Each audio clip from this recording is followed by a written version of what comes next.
There was nothing more exhilarating than riding on the top of the boxcars of a train as it speeds down the tracks. I'd spend hours admiring the stars as we waited for the train to make a stop. "Hey, Ernesto, do you think they'll have any good food in Buffalo?" "They never do," I responded with a smile. Lester always wanted food. He was a bigger boy, about 6'5" and maybe 200 pounds. He had pretty pale skin, but he had dark black hair that was always kept short, and bright green eyes. I, however, was smaller. I was only 5'7" and 150 pounds. I kept my hair long and wispy. My hair was a real light brown and just had the beginnings of a beard starting to come in.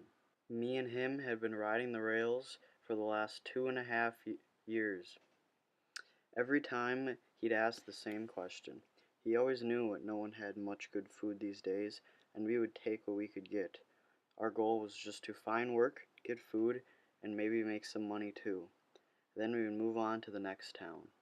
Me and Lester had been friends since we were just little boys, and once the Great Depression hit, we decided to take things into our own hands. Just a few months after we both turned 16, we decided we'd start hitchhiking for work. His father had lost his job at the steel mill, and most of their money was lost when the banks closed, so he had to start paying for things on his own.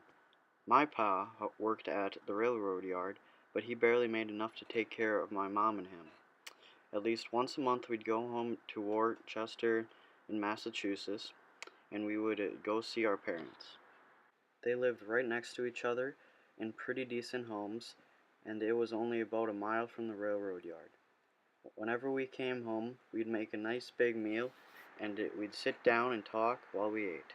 Then we might stick around for a few days, do some jobs around the city, and then leave to find work in other cities. Pa worked for the New York Central Railroad, so we always rode those trains.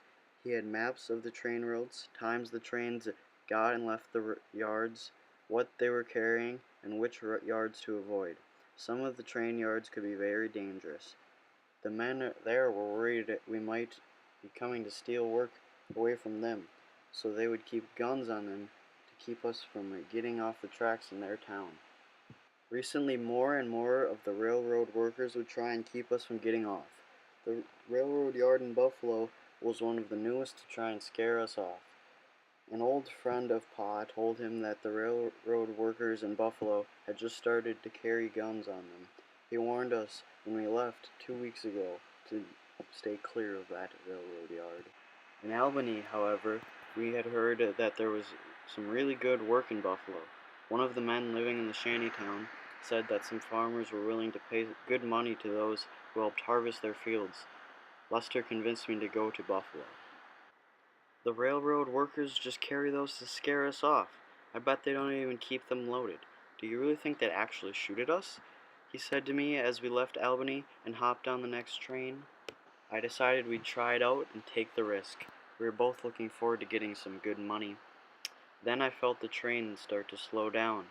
My heart started to beat faster. I was nervous. We always avoided the dangerous railroad yards, and this was the first time we'd be getting off in one. The train actually wasn't stopping in this railroad yard, but just slowing down as it went through. This meant we didn't have much time to get off before the train would speed up again. I looked cautiously around for any sign of the workers, but without even looking, Lester jumped off the train with ease, crossed over to the other side of the tracks, and he started walking in the same direction as me. I was shocked at how unafraid he was and how quickly he jumped off. "Come on, Ernesto," he yelled to me. "Let's go, you big baby." I could feel the train slowly starting to speed up as we neared the end of the railroad yard. While I was preparing to make the jump, I heard a man yell out. I looked behind Lester, and I saw 3 men come out of a small shack, each carrying a shotgun. My heart began to race so fast I could feel it beating in my ears. "Run! Get back to the train!" I screamed to Lester. As he began to run towards the tracks to catch up with me, I heard the whistle of another train.